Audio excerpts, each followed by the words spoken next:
Aruba Reef Care Foundation cobre a área não for de trás de faro de Lighthouse de Califórnia, teco by Baby Beach, Rogers Beach e Boca Grande, Greyfield e hasta Tena Rincon. Essa área não full e costa, full beach não, beach não conheci, mas Mangel Alto, Isla de Oro, Santo Largo, beach de Arashi, Palm Beach, tudo é área não nós cobre com voluntário.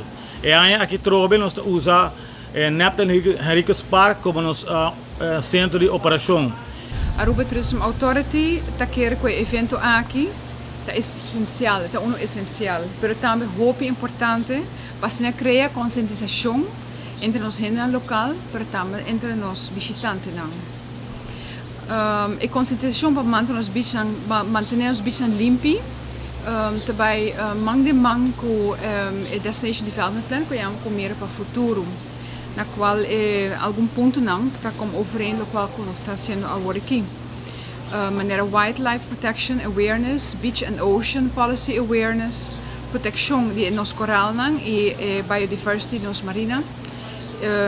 Então, naturalmente, nós estamos monitorando o impacto de visitantes.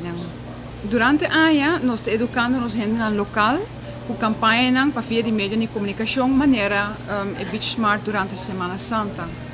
De parte da Aruba Tourism Authority, nós queremos agradecer o time dinâmico da Aruba Reef Care Foundation para um trabalho incansável durante a ano para manter os beaches limpos e para seguir conscientizando os gente local e os visitantes para a proteção de nosso coral.